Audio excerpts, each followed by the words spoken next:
وہ اگلے دن الجھن اور چکرا کا بیدار ہوئی۔ پچھلی رات کی واقعات کی کوئی یاد نہیں تھی۔ جب اس نے ان مردوں کو پکارنے کی کوشش کی جنہوں نے صرف ایک دن پہلے ہی اس کی خواہشات کی تسکین کی تھی، وہ خاموشی سے مل گئی۔ سب لوگ اپنی بیویوں کے پاس جا چکے تھے۔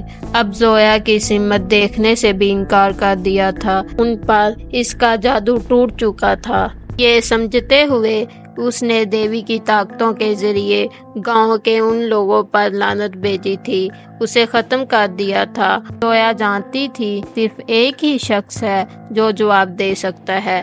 اسے دریا پر واپس آنا پڑا اور ایک بار پھر دریائے دیوی کی تلاش کرنی پڑی۔ وقت ضائع کیے بغیر زویا گاؤں سے دریا کے کنارے بھاگی۔ وہ پہنچی تو دریائے دیوی کا نام پکارا، عظیم دریا کی دیوی، پلیز آگے آئیں اور مجھ سے بات کریں، مجھے آپ کی مدد کی اشد ضرورت ہے۔ لیکن بار بار منت سماجت کے باوجود دریائے دیوی نظر نہیں آئی۔ دریا کے کنارے گھنٹوں بیٹھی رہی اور چیختی رہی، لیکن دریائے دیوی کبھی نہیں دکھائی دی۔ زویا سمجھ نہیں پا رہی تھی کہ دریائے دیوی نے اسے کیوں چھوڑ دیا تھا۔ کیا یہ اس لیے تھا کہ دریائے دیوی ناراض تھی؟ کیا اس کی خواہش تھی تمام مرد اس کی خواہش کرے بجائے اس کے کہ ایک ایسا شوہر تلاش کرے جسے وہ ہمیشہ چاہتی تھی؟